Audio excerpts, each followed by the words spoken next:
chapter 28. Ahaz was 20 years old when he became king, and he reigned in Jerusalem 16 years. Unlike David his father, he did not do what was right in the eyes of the Lord. He followed the ways of the kings of Israel and also made idols for worshiping the Baals. He burned sacrifices in the valley of Ben-Hinnom and sacrificed his children in the fire, engaging in the detestable practices of the nations the Lord had driven out before the Israelites. He offered sacrifices and burned incense at the high places, on the hilltops, and under every spreading tree. Therefore the Lord his God delivered him into the hands of the king of Aram. The Arameans defeated him and took many of his people as prisoners and brought them to Damascus. He was also given into the hands of the king of Israel, who inflicted heavy casualties on him. In one day Pekah son of Remaliah killed 120,000 soldiers in Judah, because Judah had forsaken the Lord, the God of their ancestors. Zichri, an Ephraimite warrior, killed Maaseiah the king's son, Azrikam the officer in charge of the palace, and Elkanah second to the king. The men of Israel took captive from their fellow Israelites who were from Judah 200,000 wives, sons, and daughters. They also took a great deal of plunder, which they carried back to Samaria. But a prophet of the Lord named Oded was there, and he went out to meet the army when it returned to Samaria. He said to them, "Because the Lord, the God of your ancestors, was angry with Judah, he gave them into your hand. But you have slaughtered them in a rage that reaches to heaven.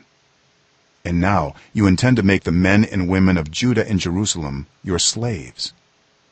But aren't you also guilty of sins against the Lord your God? Now listen to me.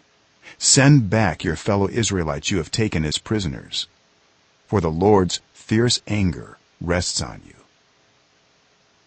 Then some of the leaders in Ephraim, Azariah son of Jehohanan, Berechiah son of Meshillemoth, Jehizkiah son of Shallum, and Amasa son of Hadlai, confronted those who were arriving from the war. "You must not bring those prisoners here," they said, "or we will be guilty before the Lord. Do you intend to add to our sin and guilt? For our guilt is already great, and his fierce anger rests on Israel." So the soldiers gave up the prisoners and plunder in the presence of the officials and all the assembly.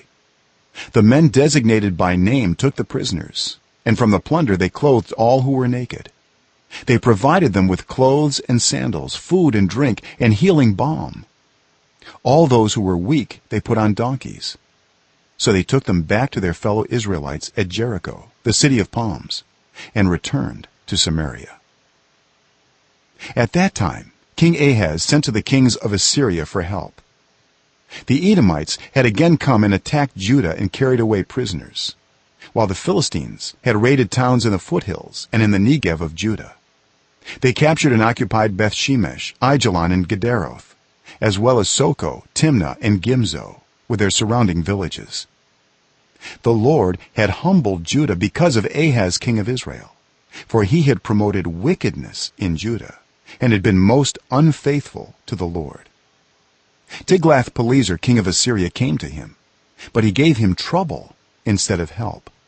Ahaz took some of the things from the temple of the Lord and from the royal palace and from the officials and presented them to the king of Assyria, but that did not help him. In his time of trouble, King Ahaz became even more unfaithful to the Lord. He offered sacrifices to the gods of Damascus, who had defeated him, for he thought, "Since the gods of the kings of Aram have helped them, I will sacrifice to them so they will help me." But they were his downfall and the downfall of all Israel. Ahaz gathered together the furnishings from the temple of God and cut them in pieces. He shut the doors of the Lord's temple and set up altars at every street corner in Jerusalem. In every town in Judah he built high places to burn sacrifices to other gods and arouse the anger of the Lord, the God of his ancestors. the other events of his reign and all his ways from beginning to end are written in the book of the kings of Judah and Israel. Ahaz rested with his ancestors and was buried in the city of Jerusalem, but he was not placed in the tombs of the kings of Israel. And Hezekiah his son succeeded him as king.